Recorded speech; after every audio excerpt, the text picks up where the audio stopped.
नमस्कार. शासन जी आर या यूट्यूब चॅनल सरांचं खूप खूप स्वागत आहे. तर आताची घडीची सर्वात मोठी ब्रेकिंग न्यूज म्हणजे पेन्शनधारकासाठी आली अतिशय महत्त्वाची बातमी. अन्यथा पेन्शन होणार बंद.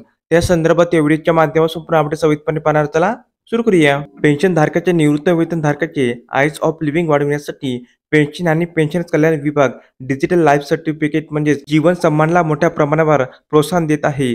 2014 मध्ये बायोमेट्रिक उपकरणाचा वापर करून डिजिटल लाईफ सर्टिफिकेट सबमिशन सुरू करण्यात आली.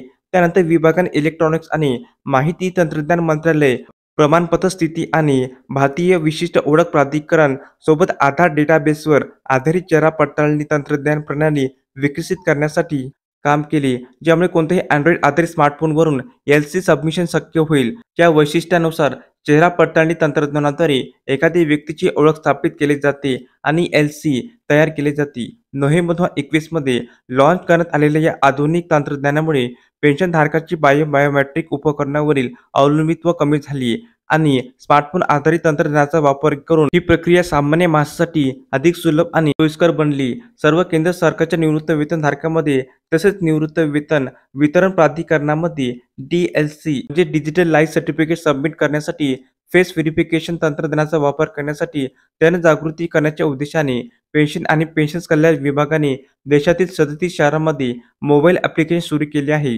नोव्हेंबर 2022 मध्ये देशव्यापी ही मोहीम सुरू केली. 3.5 दशलक्षांहून अधिक डीएलसी सोडले.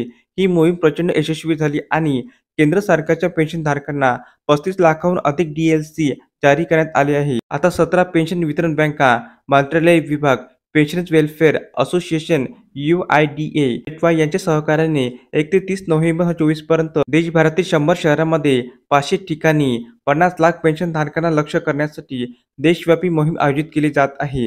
तर अशा प्रकारे पेन्शनधारकासाठी अतिशय महत्त्वपूर्ण अपडेट या व्हिडिओच्या माध्यमातून आपण पाहिली आहे. जर हा व्हिडिओ आपल्याला आवडला असेल तर चॅनलला नक्की सबस्क्राईब करा, लाईक करा, कमेंट करा आणि अशाच नवनवीन अपडेट मिळवण्यासाठी शासन निर्णय या यूट्यूब चॅनलला सबस्क्राईब करायला अजिबात विसरू नका. धन्यवाद.